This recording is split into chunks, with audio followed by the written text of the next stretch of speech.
This workshop is going to be focused on muscle, metabolism, and testosterone.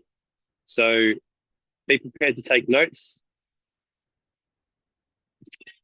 This this diagram here, this is what changed the game for me. So to give you a little bit of background, I started in the fitness industry in 2008, and I was welcomed pretty quickly to the world of chicken and broccoli and bodybuilding. That was my first experience with high performance body transformation. And it was an experience that I had to have because it showed me what I did not want from my health and fitness journey. And over a period of, say, 4 years, I did a big yo-yo of putting on 20 kilos and dropping 20 kilos. It happened in reverse. I actually dropped the 20 kilos first as a 17-year-old. And I gained it, dropped it, gained it, dropped it, gained it. I worked out I probably shifted about 120 kilos in a matter of 3 years. And I did it all the wrong way. So crash dieting, big ass cheat meals, you name it. One of the biggest things that I used to have said to me was, you know, it's working when you feel like shit.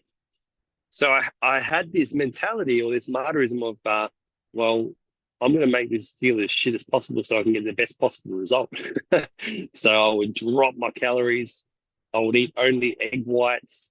I was looking for the most drastic and extreme way to get the weight off as quickly as possible, ignoring completely the other two pieces of the golden triangle. So I was introduced to the golden triangle after I swore myself off bodybuilding, decided never to do it again. I was even done with the fitness industry, but the only thing was I was only qualified to be in the fitness industry, and I got a desk job at a gym. That was my out of an industry that I didn't like at the time. Uh, at that time, I was doing a little bit of stalking on Facebook profiles, and I went onto a Facebook profile of a natural bodybuilder that I looked up to. His name was Warren Clampett. And on his page, a certification for nutrition was advertised. And by this point, I hadn't actually done any certifications of any type with nutrition. So I decided to do it. And the guy I met through that, his name was Dr. Paul Cribb. And basically, he introduced me to this golden triangle. And he said one profound thing, and that was any program should yield improvements that are equal in both how you look, how you feel, and how you function. And that was history.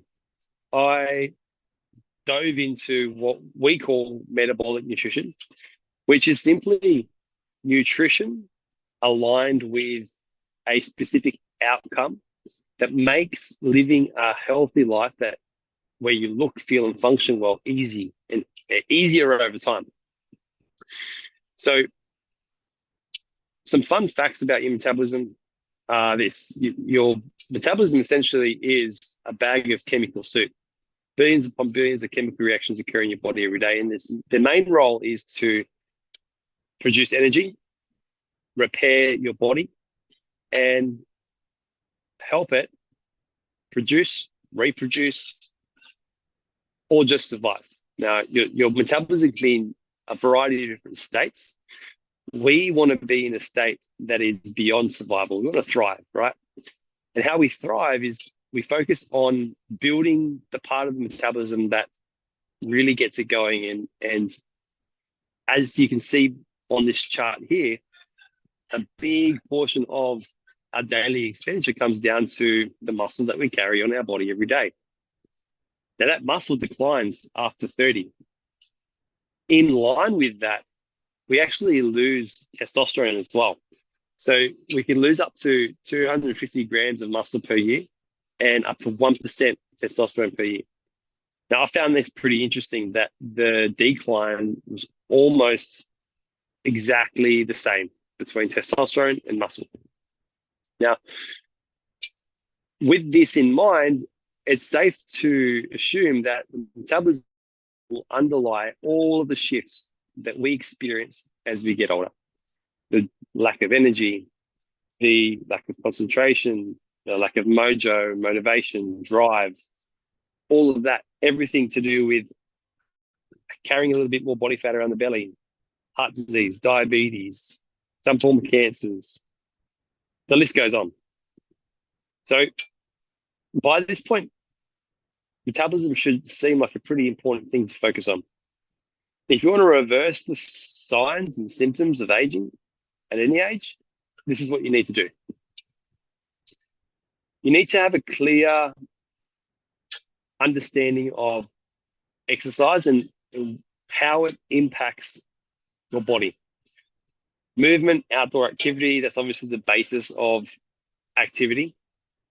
Intense resistance exercise, or what I call fire, is what builds muscle, and intense cardio can be a potent body fat weapon. Now, a program that is based on building muscle is one that has its cornerstone in resistance training. Let me know in the chat if you've ever done a program that's been, the cornerstone has been intense cardio. I can think of a few. So things like F45, body pump, CrossFit. These are all attempts at combining both intense cardio and resistance exercise together. The problem when you do that is you actually take the benefits of resistance training and wipe them away.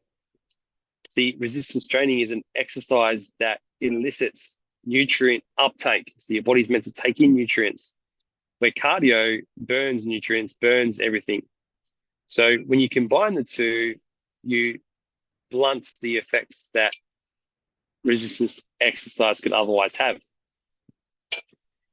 So let's clearly define these types of exercise. Resistance exercises, fire uses barbells, dumbbells, sets, reps. And the key part to that is striving to add weight or reps each and every week. You need to focus on the movement itself. A tempo always helps. And rest breaks should be spent huffing and puffing. So it is intense. Rest breaks can be up to 3 to 4 minutes when you're lifting heavy enough. In comparison, intense cardio exercise is a type of exercise you shouldn't hinge your results on. And by that, what I mean is you shouldn't rely on 2, 3, 4 sessions a week just to cut body weight, cut fat, because you'll always be a slave to that type of exercise then. This type of exercise still uses rest breaks. Your RPE is the most accurate way to record intensity. So that's, if I'm recording an RPE of 10, then that's really intense. I can't breathe, I can't talk. If I'm recording an RPE of 5, then I can probably talk in sentences and so on. Just understand that intense cardio exercise is the most taxing on the immune system. So if you're compromised immune-wise, you're sick, then this is the type of exercise to avoid. Okay. So here's how you get the most from fire. We go through a series of rep ranges. If you've been working with me and you've experienced this decline in reps, this is exactly why we do it. So essentially what we're manipulating here is your body's adaptation to load. The bigger your lift, the more motor units you recruit, more muscle you recruit. Imagine, and I'll show you this on the next slide, but imagine picking up a glass of water and then picking up a big rock. Both the exact same action, but you would have to brace yourself in 2 different ways to pick up the glass of water compared to the rock. Okay, to pick up the rock, you'd need to use your quads, your glues, your hammies, your back muscles, your biceps, your chest. Where to pick up the water, you would just probably need your bicep. Okay. As we work through these reps and the weight gets heavier and heavier, you recruit more and more muscle. The drawback of this is it's actually pretty taxing on your central nervous system, it's taxing on your tendons and ligaments. And this is why we rotate through. It's why we don't spend the most time in the smaller rep ranges, to give the body rest and to give you a chance to actually learn some skills as well. So here on this chart, you can see we've got a load at 10 to 12 reps. Okay, and then we've got a load at 8 to 10 reps and so on. This is a 4-week period per rep range. And going from 30 to 36 kilos might happen like this. It might be 30 kilos for 10 reps, and the next week 30 kilos for 12 reps. And then week 3 of that 4-week phase might be 33 kilos at 12 reps. And then week 4 might be 35 kilos at 12 reps. And then we go to the next 4-week phase, and we're increasing the weight again now because the reps have dropped. The intensity of that exercise stays the same the whole way through. Lighter weights, higher reps, is still intense, and lower reps, higher weights, still intense. But the rest breaks, they get bigger. Okay. Now, it doesn't have to get bigger. If you're ready to go in 2 minutes, then go for it. But it might also indicate that you may need to lift heavier. So here's that chart that I was talking about earlier.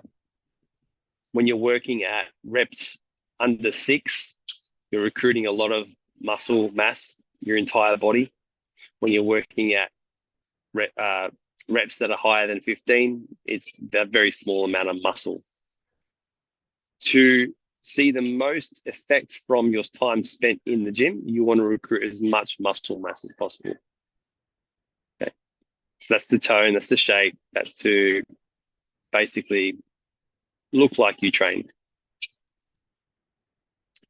One of the things that I tell everybody is, if you lift 20 kilos on a rare occasion, and that's the heaviest you ever lift, that is your max. So when you go to pick up a bag of dog food, that sack of potatoes, a battery out of a car, whatever it might be, a tire off a car, if that is the max weight you ever lift and you don't actually step foot in the gym and you don't pick up your body weight in a deadlift, then you're working at max when you go and do that on the odd occasion in everyday life. And that's when you start to see those slips and those accidents and those injuries. So muscle mass really does make everyday life easier, because if you are 5 times as strong as your heaviest lift out in the everyday world, that's going to be a cinch. That's me down there in the left corner doing a move by myself. Okay, all because I gym it. So what I want you to do now, and I'll give you a little bit of time to do this, I want you to look at this physical performance levels and targets chart, and just have a look at where you might sit on that chart. If there's anything lagging, write it down. If there's something you want to improve in, write it down. Because over the next 5 weeks of this 6 weeks, we're going to work towards one of these goals. How can we make a better rounded athlete out of you, a better rounded physique? If you notice in the gym section, you have a series of ratios whereby a deadlift is always heavier than a squat is always heavier than a bench press. This is to create symmetry. Have you got a goal, mate, based on this? Based on this, is there anything you want to work on? I'd like to get to level 3 and consistently do level 3. Okay. Where are you now? I'm sort of halfway in between 2 and 3, I reckon. Okay. So, yeah, body weight deadlifts, I'm obviously a little bit higher than that. Body weight squat, I'm well under that. Bench press, I'd probably be, for 1 rep max, I'd be above that. But I'm not quite, like I said, so like with body weight deadlifts, there's no way I'd be doing 2 times my body weight deadlifts. I'd probably be just doing 1.25, but then body weight squats, like I'm below 1 body weight squat sort of thing. Then body weight bench press, I'm sort of in between 3 and 4 for that sort of thing. So I think there's, like, for me, I kind of feel like there's a bit of inconsistency with some of those. So sort of halfway in between. If I go with the body weight stuff, so that's the lifting a weight that is your body weight. With 50 strict unbroken push-ups, I'm not quite at 50. I'm probably around 40, 45. Body weight squats, 100. I haven't done 100, probably around 50, 60. 40 strict toes to bar. Run 5Ks in 25 minutes. So at the moment, like, I guess knowing my body shape and where I am at the moment, I'd probably be going for more the body weight fitness stuff. Yep. But at the same time, I don't want to lose the mass that I've gained so far. Yeah. Yep. I don't want to sacrifice just doing tons and tons and tons of push-ups for the sake of doing push-ups and then lose where I've got myself up to. Yeah. What's your current? Because we're not deadlifting because of your back right now. Yeah. But what's your and the squat's been something that we've been also struggling with. Yeah. So with your bench press, what's your 1RM for your bench press? It's 105. Yeah. Okay. Cool. I tried to get 100. I tried to get 110 2 weeks ago, and there was no way. And then I tried again 107.5. 107.5. I didn't quite get that, but 105 I can do comfortable. So, what I did was I did the 105, tried 107.5, didn't get that, and then I did my normal reps of I did 80 kilos 12 times, no problem, and then I did 85, I think about 10 times after that. Yeah. And then I just did an overload technique, which I learned years ago, where I put 120 kilos on the bar, and then I held it for as long as I could and just slowly went down, and then that was it. Oh, you did eccentrics, yeah. Yeah. I think eccentrics works well with me in the past. Yep. I remember when I was younger, I did eccentrics pull-ups where I'd jump up and hold myself up as long as I could. And then within a short period of time, I could start doing pull-ups. And that's another thing, my pull-ups is getting better and better. 6 weeks ago, I was only doing 2. Now I'm up to 5. Happy with that as well. Yeah. Okay. Cool. I know that makes things complicated. No. What I can do is tomorrow, I want to do a run tomorrow. Yep. So I'm planning on doing a 2K run tomorrow. I'm thinking what I could possibly do is end up at the park after the run, have a bit of a break. I can try out some push-ups and some strict body weight squats and stuff like that, just to see where I'm at. Yep. So I've got a baseline. Yeah, do that, and then do that as a baseline. In your app, if you go to strength standards, there's a level 3 workout that you can just tap and do. It'll have the push-ups, the strict body weight squats, and the toes to bar as a workout. Cool. Yeah, I'll do that. Yeah. And there's also a 5K time trial in there too. Oh, okay, cool. Yeah. So, I mean, I don't want to lose the muscle mass I've gained, but obviously I want to make myself more efficient by losing the body fat I've got. If you test yourself on body weight now, and you test yourself on body weight in 5 weeks' time, but you continue your strength in the gym, you won't lose muscle mass. You'll just... No, that's it. Yeah. You'll be testing your direct crossover from the work that you've been doing in the gym and how that's improved your body weight. Yeah. Cool. Because I haven't been going... Like, the running's been good. I've actually been enjoying it. Like, I've just run for the 2Ks where I think maybe 12 months ago, I probably put too much pressure on myself. I'd try and do a full 5Ks at the block because I used to do 5Ks no problem. So I've just been doing 2Ks, and I've worked out where the 2K mark is from when I start running from home. So I've got that down pat now, which is good. And that's that's been consistent. The last time I did it, it was easier than the previous time sort of thing. It's getting easier and easier, which is good. I'm just focusing on that for the next couple of weeks, and then I'll try and stretch it out to 4Ks. Yeah, awesome. So you're doing it in 4-week blocks, hey? Yep. That's what I heard. Yeah, cool. Yeah. Yeah, I've definitely. got a refrigerator up here. So No, that's all good. yeah, cool. All right, great. Yeah, beautiful. Let's also focus on in the gym. Mm. See if, see if we can get that back good. There is a mobility workout in there for desk, like it's called anti-desk. Yep. Start doing some of that Okay. because I'd like to get you squatting and deadlifting. Yeah, Yeah. squatting and Yep. deadlifting some weight. Yeah. Yep. All right, let's touch up a bit on your supplementation. I'm going to go over this now, and Mm. that'll help you with your like with your recovery results from working out. You can have a Mhm. look at this study. If you just look up Paul Cribb and Paul Hayes supplement timing, it's a study done Yep. back in 2006, and it kind of paved the way for nutrient time to become pretty big. Since Yep. then, there's been a lot of uh, online anti-nutrient timing because most people don't, quote unquote, need it.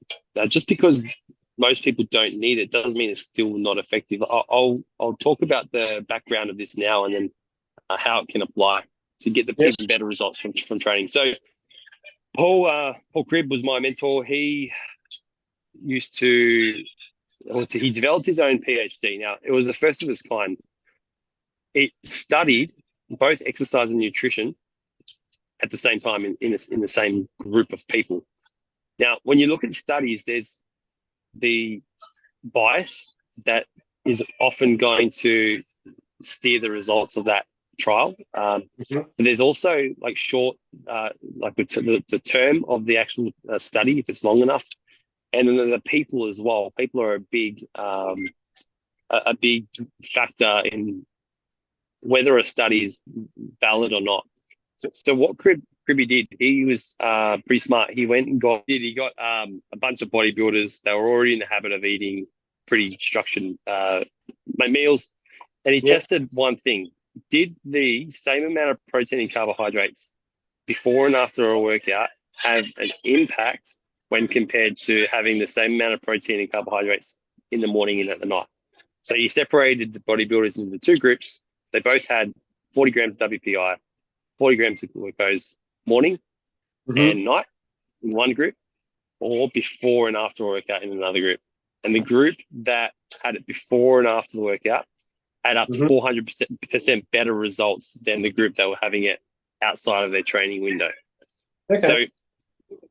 what this shows is that if you have a home for your high energy carbohydrates, which is things like sugar, glucose, Powerade juice, bananas, dates, and you combine that with some protein that is fast absorbing, you can actually build muscle at a far greater rate.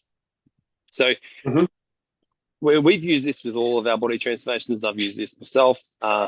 What we recommend is starting out with 20 to 40 grams WPI before a workout with Mhm. either glucose of the same amounts, 20 to 40 grams, or half a banana, handful of dates. And when the body calls for it, so when you get hungry or when you feel like fatigued after workout, you can have it after as well. That's going to give your body the fuel, the glucose, the protein that you need to repair, to perform really well, and basically turn up the next training session with energy ready to go too. Mhm. So if you've ever experienced like training really hard on Friday and then Monday and not being able to back it up on a Friday, typically Mhm. what that is just a slow degradation of muscle glycogen in the muscles Yep. because you're not replacing it. Yeah. Yep. So I'll wrap this up because I've got to run to the next workshop, but 2 to 3 strength sessions per week for 12 months. Yep. Okay, 2 to 3 strength sessions per week, 12 months. So all it takes that with, some good structure with your food, which we'll talk about next week. Yep. So make sure you schedule it in. Be kind to yourself, set boundaries, prioritize it. And a little bit of homework is to just open up your mobile calendar and put exercise into that calendar. Make sure you're putting 2 to 3 strength sessions per week into that calendar. If you're sick, still lift, avoid cardio. If you're injured, modify, still move. If you're unmotivated, just think about you versus future you.